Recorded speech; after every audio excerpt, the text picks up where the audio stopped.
Hello everybody and welcome back to the channel. Thanks to the team over at Jada and Simba Toys. In today's video we're going to be checking out as well as unboxing their Avengers Black Widow and 1966 Chevy Corvette. Now if you are looking to add this here to your collection, I will provide links down in the description box below where you can browse all of the different varieties that they do under the Marvel brand, as well as of course all of their other brands, and there are also a few different scales such as 132 and of course 124. So taking a look here at the packaging, of course with the Black Widow movie just around the corner finally, I thought that it would be really awesome to actually take a look here at Black Widow and her vehicle. Now, I do believe that this here is indeed comic book inspired. I could be completely wrong, but it definitely does have that comic book motif, especially with the more comic book Black Widow insignia slapped there on the side of the door. We've got the Avengers logo as we spin around here to the side of the box. We also have another vehicle as part of this Marvel line. Here we have Venom and his 2008 Dodge Viper, which looks really interesting. And unlike the Fast and Furious vehicles that I took a look at in the previous video, this one here does in fact come with an included minifigure. So without further ado,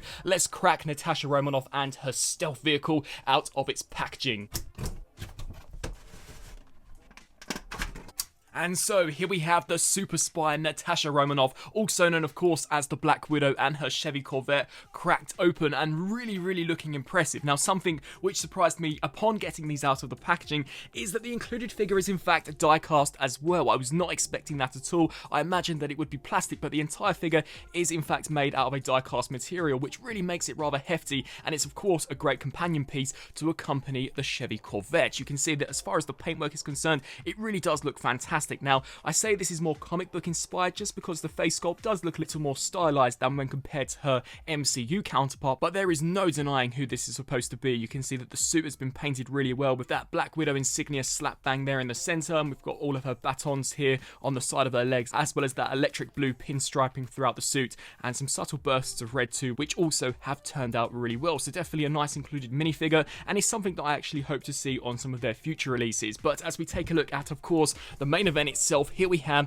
the 1966 Chevy Corvette, and wow, what an awesome looking vehicle this is. If Black Widow had to have one vehicle in order to accompany her on some of her missions, it would have to be this. This suits the character perfectly, and the overall colorization too, I believe, has turned out exceptionally well with the amazing looking golden highlights. Now, much like all of these vehicles, this has got an entire die-cast frame, which really does present as a rather weighty piece upon getting it out the packaging, and the wheels too are also made out of a slightly more rubberized, pliable material, once again in order to help aid authenticity. You can see that we do indeed get the brake discs in there, which have been detailed and painted really well with that metallic gold highlight around the edges. As we take a look here at the side of the vehicle, we have that Black Widow insignia as well as one side view mirror, and then as we turn our attention to the front, it's a very sleek looking vehicle, but once again rather aggressive. You can see how thick this entire region is, and the actual hood of the vehicle here can open up in order to reveal some internal engine detailing, which is a really nice touch. And you can see that the sculpt work for a piece which perhaps you wouldn't necessarily see has turned out exceptionally well. We've also got some minute details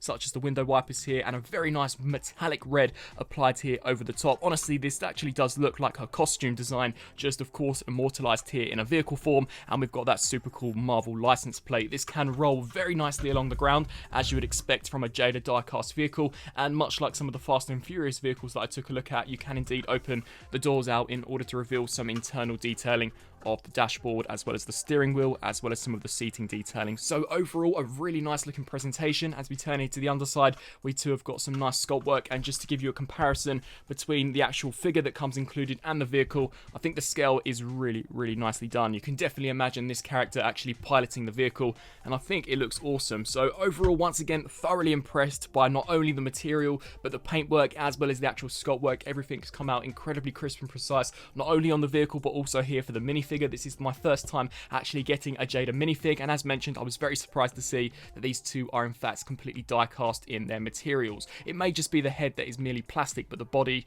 is definitely a complete die-cast piece. So really impressed with these. As always, they look fantastic, they feel fantastic, and for any of you car enthusiasts out there, this is definitely a must-buy, and especially if you are a Marvel fan as well. Black Widow very quickly established herself as one of the major team players of the Avengers, so she's one of the biggest characters out there, and and with her solo movie just around the corner, I would definitely highly recommend you jump on this before, of course, they do fly off shelves. I really hope that you enjoyed this video. Of course, if you are looking to add this here to your collection or any of the other Jada 132 or 124th scale vehicles, I shall of course include some links down in the description box below. And I also want to give a massive thank you to Jada and Simba Toys for sending this here my way for a review. I thank you all so much for watching, and until my next video, I'll see you then. Thanks for watching.